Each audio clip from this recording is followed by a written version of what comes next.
One of the reasons Doctor Who is such an amazing show is its amazing lore. With a huge cast of villains and a huge cast of allies, it's very easy to miss a few people.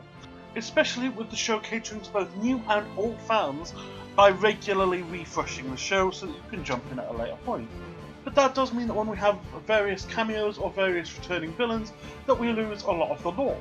So I thought I would do a bit of a series going through some of the returning characters and the impact that they have had on the show before their new series impact, in order to help newer fans understand the significance of these appearances. It should be notable that I will mostly be going through classic Doctor Who from the TV series, not any of the expanded universe.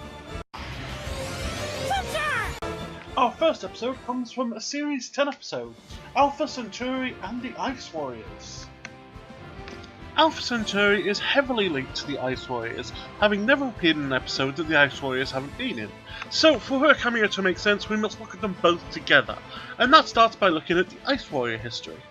The Ice Warriors have a bit of a tendency of getting frozen or going into hibernation, so pinning down the precise dates is quite hard, but around about 5,000 years ago they were a striving warrior race that originated from Mars.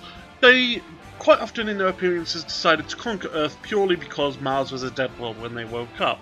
They do have a code of honour, but that doesn't stop them from attempting to conquer the Earth several times despite being at a major technological advantage. The Ice Warriors from this era fought the Doctor on multiple occasions, including the 2nd Doctor a couple of times and the 11th Doctor once. A perfect way to illustrate the point of how bad they were in this time is that the 2nd Doctor uses the Ice Warriors in the same breath as Daleks as a cause for why he must interfere in time when on trial to the Time Lords. Also, when a device makes them see his worst enemies, Ice Warriors were included in that. This is the era that Skeldak was from, but we'll return to him later on. This is where the latest episode, Empress of Mars, comes in, with this showing the Ice Warriors as a whole race dealing with the death of Mars and showing a chance of changing for the better, as well as their introduction to Alpha Centauri. Alpha Centauri is a Galactic Federation ambassador. The Galactic Federation are basically a group designed to ensure peaceful relations between many species in the galaxy, with emphasis on cooperation as opposed to competition on trades and policies. Basically like the Federation in Star Trek. They can be called in to settle disputes and also to discuss other planets getting joined into the Federation. This is where the Doctor first meets Alpha Centauri and meets the Ice Warriors again, this time with them all working under the Federation. There's a series of attacks and attempted murders, and the Doctor naturally suspects the Ice Warriors that are there because of his history with them. Through the course of the story, they claim to have forgone their violent ways, seemingly thanks to Alpha Centauri's help, and despite the Doctor's initial suspicions, they are proven innocent. It is notable though that even though the Ice Warriors as a race have become good, as I mentioned earlier, they do have a bit of a habit of getting frozen. As such, there are several instances, such as Skeldak, who appear after the Ice Warriors have become peaceful, but are still in the old ways. Alpha Centauri and the Ice Warriors only made one more appearance in the show, and that was in a direct sequel to their previous one, again set on Peladon. In this one, a splinter group of Ice Warriors are attempting to seize control of a mining operation. However, it is notable that this is just a splinter group, and similar to Skeldak, isn't the Ice Warriors have changed, it is that there is a rogue group. Alpha Centauri is a consistently good character throughout her appearances, though she is often stuck by her rules of the Federation. She feels like a truly good character, an incorruptible one.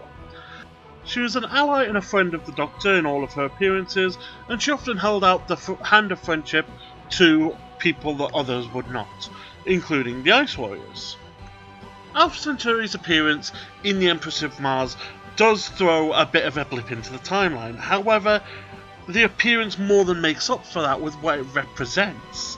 This is a massive look in the history of the Whoniverse, both classic and new. This episode shows us that when there was cracks in Ice Warriors' evil, it's not just a blip, it's actually the Ice Warriors becoming good. This is the turnaround.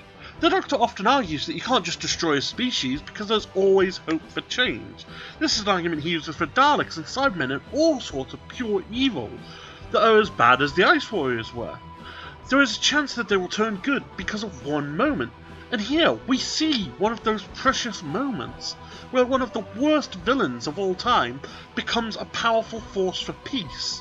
I'm assuming it won't be an easy ride, but thanks to Alpha Centauri, we know that This is the turning point in history.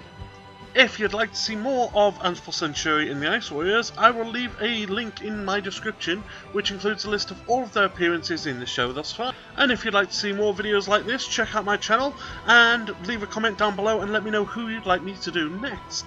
Also subscribe so that you can get the videos when they come out. See you next time. The Garneto is the best. You will like, comment and subscribe.